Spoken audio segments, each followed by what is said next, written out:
This episode sponsored by Lake Monster Details, producing the Don's Light and Magic Legacy line of parts, offering upgrade parts and decals for accuracy, special effects, and lighting. Visit www.lakemonsterdetails.com and make it glow. Also sponsored by GCals, producing aftermarket replacement decals and custom quality graphics for your favorite spaceships. Visit www.gcals.company.site and add some personalization to your sci-fi models today. Also sponsored by Mask Design, boldly going where no masking kit has gone before. Take your model to the next level of detail and accuracy with a masking kit from Mask Design. Visit Mask Design on Facebook or click the ordering link in the notes below the video. Also sponsored by Paragrafix. Add superior detail and accuracy to your models with photo etch, resin, and multimedia accessories from your first source for photo etch parts and more. Paragrafix. They count rivets so you don't have to. Visit Paragrafix at www.paragrafix.biz or click the link in the notes below this video.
Hey, what's up, fellow modelers? Will here. Welcome back to the Ensign's Chair. This episode, we are going to finally get to work on painting the model. I know it's been a bit getting to this point. You know, all my builds are like that. It takes me forever to get a build done. But you know, if I didn't spend so much time working on putting these videos together, I could probably get stuff done quicker. But I do like sharing the journey. But we're going to get some stuff painted. I'm working on the roll bar. I still got some more puttying and finessing I want to do with the main hull. But in the meantime, the nacelles and the roll bar are ready for paint. And as a matter of fact, when we get done this episode, this is where I'm at on that. Everything's painted up and detailed and using Mask Design's paint masks. All the Aztec is done, so we're going to talk about getting that done. And I just want to mention, now I've talked about this before in my smoothie build, I think, which still hasn't been done. But when you look at this nacelle, it's kind of neat to see where. Sorry, Tiberius is going a little nuts right now. He's got a new mouse to play with, toy mouse. It's not a real mouse, just so people don't lose their minds. But anyway, I was talking about in the smoothie build. I talked about these nacelles, and when you look at this nacelle, you know, a lot of design artists get their ideas from real life things, and this nacelle's no different. Some of the inspiration, I'd say a lot of the inspiration for this nacelle design actually comes from a Chesapeake and Ohio class M1 locomotive. And let me pull up a picture for you real quick so you can see the similarities between the two. But you can see in this picture that the front nose is definitely an inspiration for that nacelle. Even the way the back tapers down really lends itself to what this nacelle kind of looks like, and you can easily tell that there's definitely a bit of inspiration was derived from that. But I just want to put that out there. Unfortunately, those locomotives I think were only made for like 3 years, like the late 40s, and only 3 of them were made. And they were literally made like 1947, 48, I believe, and then they were scrapped in 1950, and none of them exist anymore. which is unfortunate because you don't see locomotives built like that anymore. But I'd invite you to read up on it. It's kind of an interesting thing to look at history and especially something that's influenced a piece of Star Trek. But the Chesapeake, Ohio Class M1 locomotive, just look it up and do some reading on it. It's pretty neat to look at. I wish some still existed because it'd be nice to be able to go and check one out, but they don't, unfortunately. But we are here today to build something. So without further ado, give me a minute. I'll put you on the bench. We'll get to work. All right, guys, so I've got this roll bar pretty much sanded. I've got all the seams as good as I think they're going to get. I've got to put a coat of primer on this to see how those seams look with a coat of paint on them. So I'm ready to paint this. I'm going to use a black coat on this over the entire thing first to make sure I don't get light bleed through in the plastic. Like I showed in the previous video, when these phasers fire, the whole tip lights up, and I don't want that. And I also had a couple of light leaks down along the bottom here where I've used the my perfect plastic putty. The perfect plastic putty by itself might have filled this in, but just to be on the safe side, I'll go ahead and go over this whole thing again with black, and then of course I'll have to come back over this with the blue, but that's fine. So what I've done, a couple different little things here to kind of mask off where I do want the light to show. You've got these lights on each side and then the strobe light on top. What I did was I had this set here that I ordered a while back, a long time ago when I did if you look back in my videos, when I did the 1350 TOS. This is a masking set you can buy for the 1350 TOS, and it comes with these really small round stickers which work really well for masking off little things like this. And my Cricut won't cut this small, so these come in really handy. These ones, when you get to this size here, my Cricut can come really close to being able to cut these.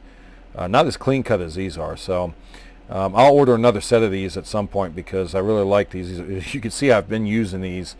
I actually had 2 of these and didn't need them both for the TOS, so I just been picking from this one and just using it for different things. So I've got those masked off with that. And then for my mega phasers, I don't have these lit in the back, but still, just doing them both the same way. For the mega phasers, what I did was I just cut the tip off of a toothpick, and then what I did was I test fit it and cut the tip off a little bit more of the time, the very tip of it, until you see how I've cut the pointer off of that. But I just kept cutting it until this would fit in there and not fall out. So, because that's what I want, because when you go to spray this, that air coming out of the spray can is going to, you don't want these blowing off as you're spraying. Now you got paint all over the lip part. So I've done that in all of these. And then for my my photon launchers, I've got I found out that a Q-tip stalk, whatever you want to call it, if you cut those off, they fit perfectly into these openings. No glue or nothing. They just stick in there, and that doesn't fall out. So that'll work out great. So I've got this completely light block. The only thing I've got to work with is once I do the top and I flip this over to paint the bottom, I've got these vent openings. Now these vent openings, I can mask them off, but I don't really need to.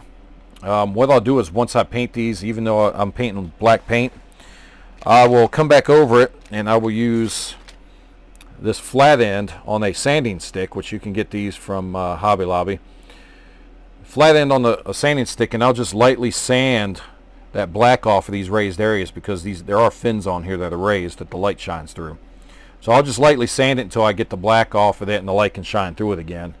And I'll have to do the same thing when I come over this, because this gets a coat of blue paint. These are this shape here is outlined with blue, the blue paint, the same blue that gets painted on the fronts here.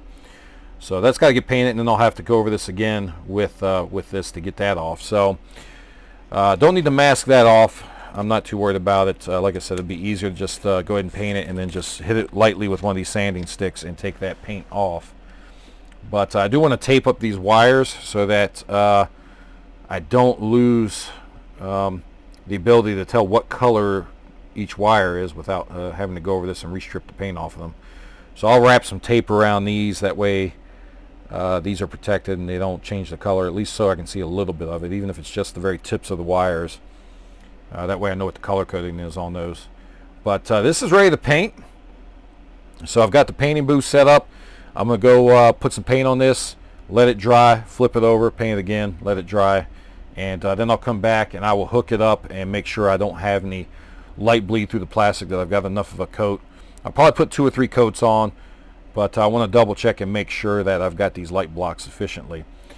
So we'll either come back and look at this, or I'm also working on the nacelles. I wasn't happy yet with the way these cross members looked. Remember, I talked about in the previous video that according to Studio Model, these cross members should be flush with this outer part of the I guess the hull of the nacelle here. They should be flush all the way across, and then at the bottom here. So I'm working on those still, and then this top also should be flush with the top edge where the light is going to be, the light housing is here. So I'm working on getting that flush with that. So once I get that done, I'll be ready. These will be ready to paint. I'll pretty much mask these off. I'll use that same small round mask excuse me, for the strobe on the back here. I'll use, I think, a Q-tip stalk. Fits perfectly where this blue light's going to be. Yep. So that'll go in there to keep that from getting paint in it. I've got some masks I've cut with my Cricut for these 2 spotlights on the front here. And then for this, I will probably stuff some cotton in here to keep paint from getting down in, because I don't want black paint to get inside here and light block from the inside. So I'll stuff some cotton in here to keep that from getting paint in it. And then other than that, that's pretty much it. The thruster back here, I do want that to get completely light blocked with black paint and then white paint, and then I will scratch very carefully, scratch open the 2 holes, 1 hole in each corner here, and then 1 hole top, 1 hole bottom to show those thruster ports. So that is pretty much my plan for that. So I'm going to get to work finishing, getting these finished up. I've got to let these dry a little bit more because I just put this Bondo on not too long ago. But I'll get this painted, so we'll either come back and look at this, or we'll come back and look at the nacelles, depending on what I get done first. So give me a little bit, and we'll come back and take a look. All right, so I've got my nacelles and my roll bar all painted up, along with the pylons here. So I've got that all painted up on both sides with the white.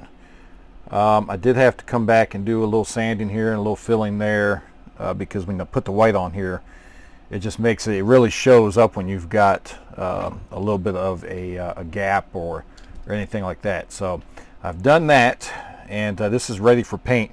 I will point out one thing that's a little odd, and I don't know what happened, but if you look at this phaser bank, you'll notice there's a bit of a space there, but on this side it butts right up to it. So I'm not sure what I did there, but it's a little bit shorter on this side than on this side, but it'll work.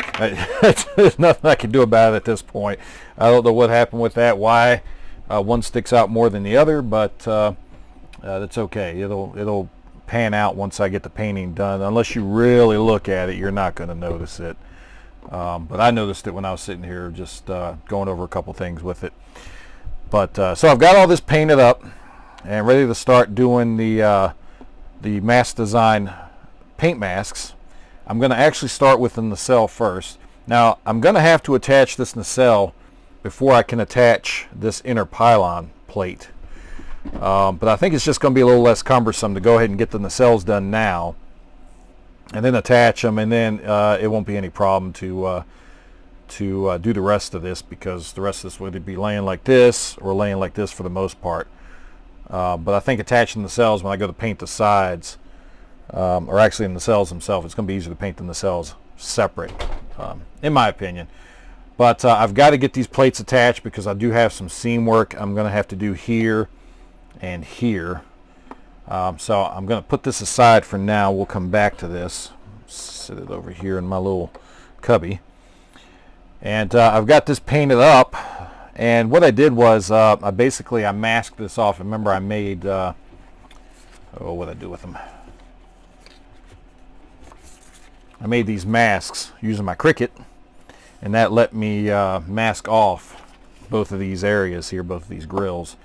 So I got that masked off. I got this masked off, and I did some little strips of tape to mask off. Now I do have to do some touch up on the black. You can see there because I did have some bleed where it got under a mask or that. So, but that's not a big deal to touch up.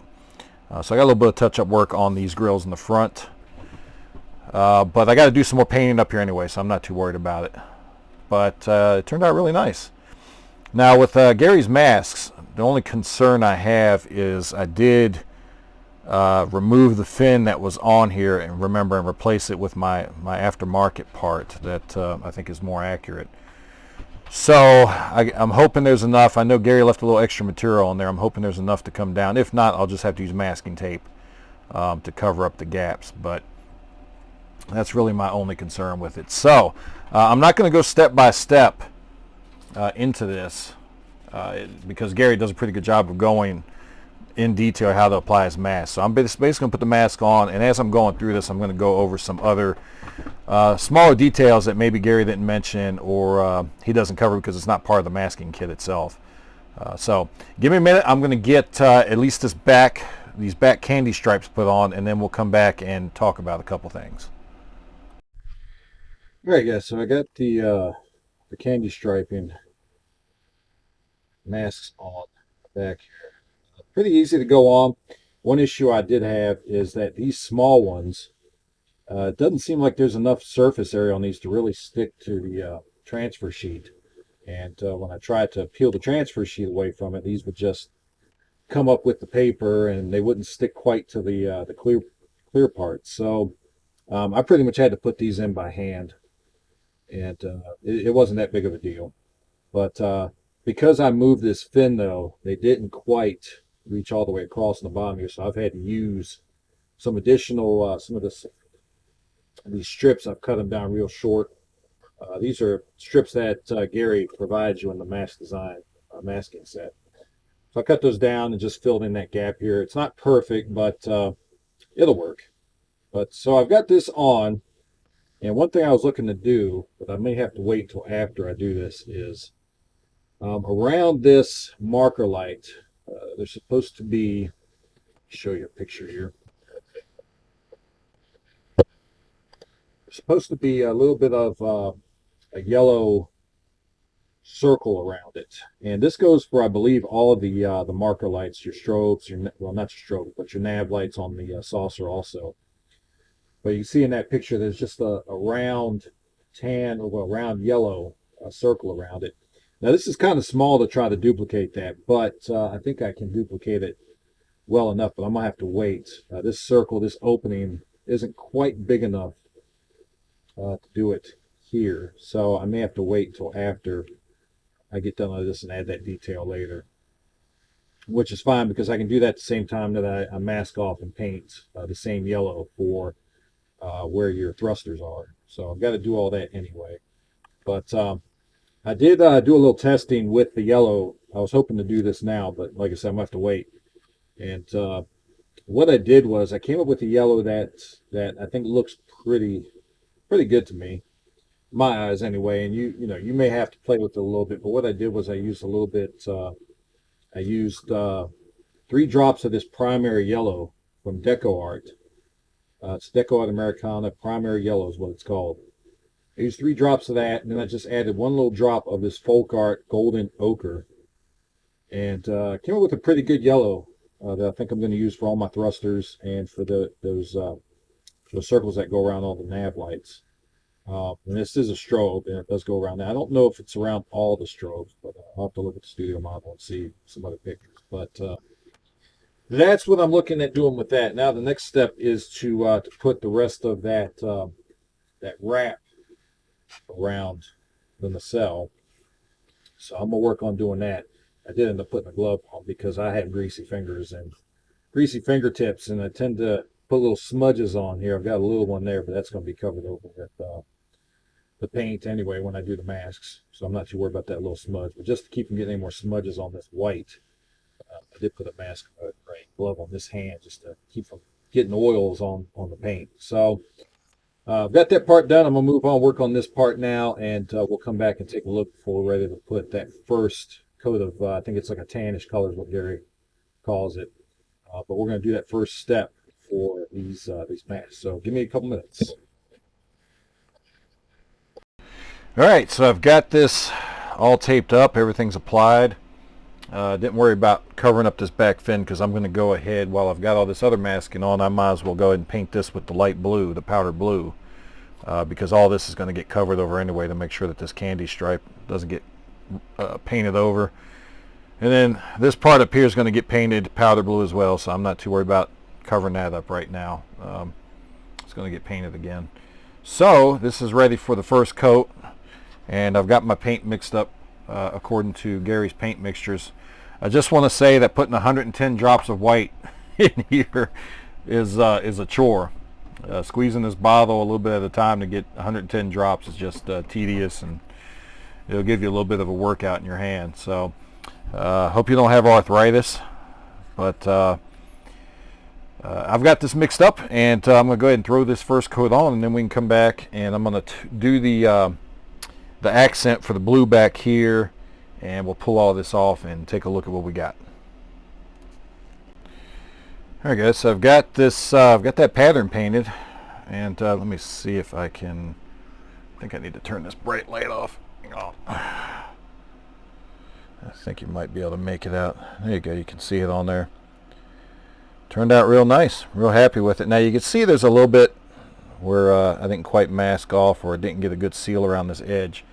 That's not a big problem. All you got to do, because this is a craft paint, is just get a Q-tip, get a little water on it, and then you can come by and this will come right off. And because the white paint I used is Rust-Oleum, it's not water-based like this stuff is. You don't have to worry about hurting that. It'll just take that craft paint off where it undersprayed. So real happy with that. Turned out real nice. Still got to do the second pattern, but you can see where I got that blue painted on that tail fin. Might be a little out of focus here. Let's see which way I need to go. There we go. So you can see that blue painted on there. So I've got that part done. I got to do that same blue on the front here. But yeah, real happy with the way that Aztec pattern turned out so far. The candy stripe looks good. I might have nicked it a little bit there when I was pulling them off, or that might still be a little bit of the mask. I'm not sure. I'll have to look at that. I may have to touch that up, or that might actually, if I'm lucky, that'll get covered up by, well, I don't do any of the blue on the candy stripe, so I might have to touch that up, but that's fine. It's just a little spot. But yeah, turned out real nice. Real happy with it. And so easy a caveman can do it. But so now what I've got to do is I've got to pull out the secondary pattern mask and get that put on. And like I said, I'm not going to show that because Gary does a good job of showing that on his video. So I'm going to go ahead and get that on, get that in place, and we'll come back and take a look. All right, so I've got that second masking set put on to get that blue color, and I have my blue paint mixed up. I lightened this up just a little bit. I added Gary's paint mixtures call for 35 drops. I just did a couple extra. I did 40 drops instead. I just wanted to lighten it up a little bit more, make it just a little more subtle. So I'm gonna go ahead and get this sprayed on, and we'll come back and take a look at it. All right, so here is the completed nacelle. It's completely painted. All the masking has been removed, and you can see I've done the accent touches to it as well. So that's all done. I did paint the front with the powder blue, and I did want to mention one thing though. I was wrong about this cross member. It is supposed to be recessed a little bit from these sidewalls. The picture I looked at, it looked like this was flush with the sidewalls, but let me pull up this other picture. And you can see there that it's actually supposed to be recessed a little bit, but it's okay. It's no big deal. Still looks good.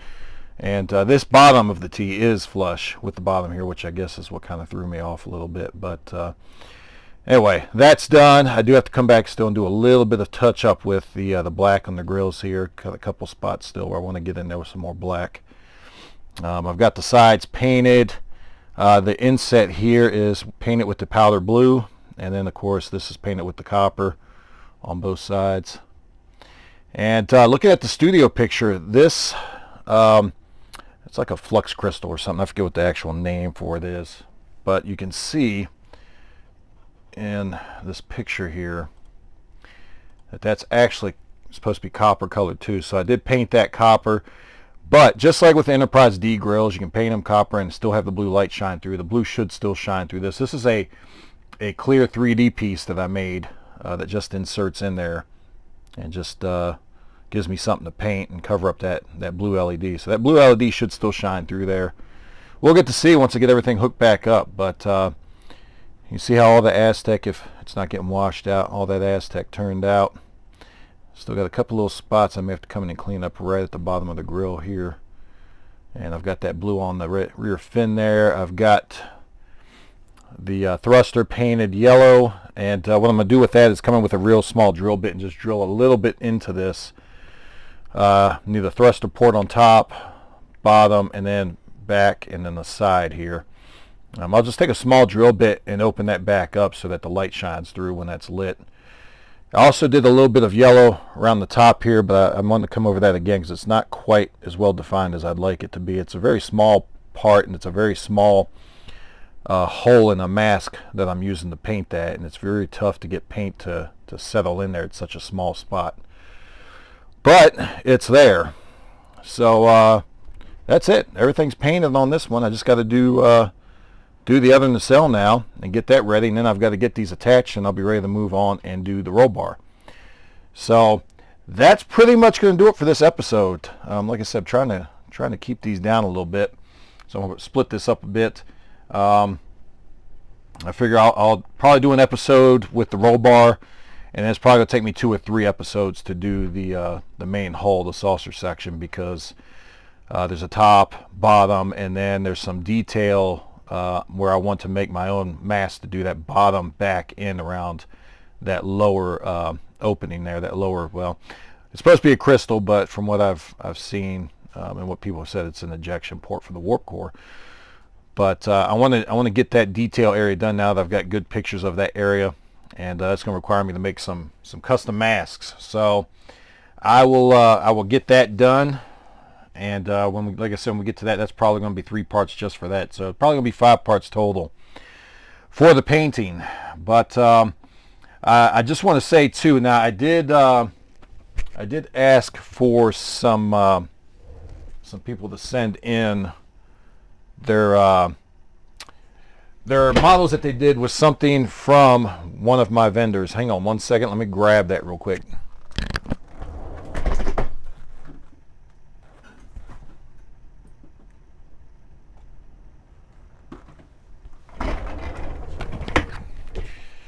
All right, so Sean, over at Sean's Model Builds, he's got his own YouTube channel you can check out.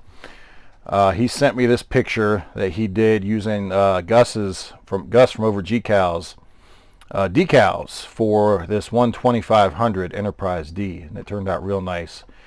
Gus's decals can always make something pop, so make sure you check out Gus. Make sure you check out his page. Remember, links for all my sponsors are always at the bottom in the comments section, or the notes section for these videos. So make sure you check them out, pay them a visit. But nice job on that, Sean. Thanks for sharing that. But like I said, I want to share more of those. Just a heads up, it doesn't have to be for this Reliant or any specific model I'm building. Just as long as it's something, you're building something where you've used something from one of my sponsors. So it could either be from Gus over GCals, like he did. It could be from Paul over at Paragrafix. It could be from Cass over at Lake Monster Details. It could be from Gary over at Mass Design, which is what I'm using for this. So, feel free to send me, share any photos. Just make sure you tell me what you used on that model. I did get a couple of emails sharing pictures, but they didn't tell me what they used. And I need to know what you used so I can kind of talk about it a little bit. But anyway, I appreciate all the new subscribers. Thank you for signing up. And hopefully some of these videos, or hopefully all the videos I'm putting out, are helping you out a bit with your model builds. But if you got any questions, you can always hit me up either on the comments section below, or you can shoot me an email. That's ensignschair@gmail.com. Or if you're on Facebook, you can feel free to hit me up on Facebook Messenger, and I'll be happy to help you out any way I can. But until then, and until next time, As always, I've already mentioned the names, but let me give a shout out to my sponsors: Paul over at Paragrafix, Gus over at GCals, Cass over at Lake Monster Details, and Gary over at Mass Design. Thank you to all my sponsors for bearing with me while I made the transition to my new living space. But getting back into the builds now, and hopefully get some of these builds done. But again, thank you everybody for watching. Until next time, keep modeling.